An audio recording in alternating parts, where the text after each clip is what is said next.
ఛత్తీస్గఢ్లో ఎన్కౌంటర్ జరిగింది. దంతేవాడ, సుక్మా జిల్లాల సరిహద్దుల్లో పోలీసులకు నక్సలైట్లకు మధ్య ఎదురు కాల్పులు జరిగాయి. కాల్పుల్లో 3 మావోయిస్టులు మృతి చెందారు. భారీ ఎత్తున పేలుడు పదార్థాలు, ఇతర సామాగ్రి స్వాధీనం చేసుకున్నారు. ఇంకా ఎదురు కాల్పులు కొనసాగుతున్నాయని ఎస్పీ గౌరవ్ రాయ్ వెల్లడించారు. మరో 4 డిఆర్జీ బృందాలను రంగంలోకి దింపారు అధికారులు. మరో 2 నక్సలైట్లు మృతి చెందినట్లుగా తెలుస్తోంది.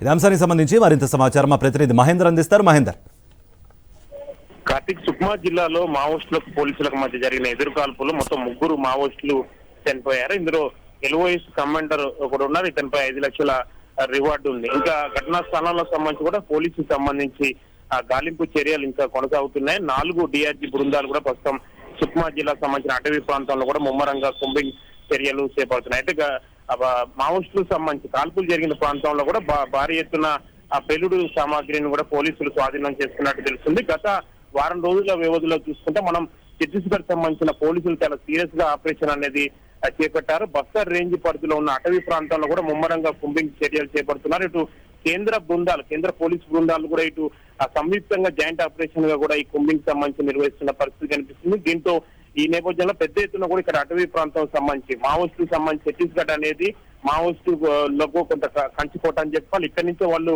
పార్టీని బలోపేతం చేసే విధంగా అనేక చర్యలు అనేది చేపడుతూ వస్తున్నారు. అయితే ఛత్తీస్గఢ్ లో బీజేపీ ప్రభుత్వం వచ్చిన తర్వాత కూడా ఈ మావోయిస్టుల ఏరివేత లక్ష్యంగా వాళ్ళు ఒక సీరియస్ గా ఒక ప్రోగ్రామ్ పెట్టుకున్నారు. దీనిలో భాగంగానే కూడా వారు గత వారం రోజుల నుంచి కూడా ఈ బస్తర్ రేంజ్ పరిధిలో ప్రధానంగా సుక్మా జిల్లాలో కూడా ఎక్కువగా కుంబింగ్ సంబంధించిన అటవీ ప్రాంతంలో చేస్తున్న పరిస్థితి కనిపిస్తుంది. నిరంతర ఆపరేషన్ కూడా కొనసాగే అవకాశాలు కనిపిస్తున్నాయి. వరుసగా పోలీసులు పెద్ద ఎత్తున కుంబింగ్ చర్యలు చేపడుతున్న నేపథ్యంలో మావోయిస్టు పార్టీ కూడా కొంత ఇబ్బందికరంగానే మారిందని చెప్పాలి.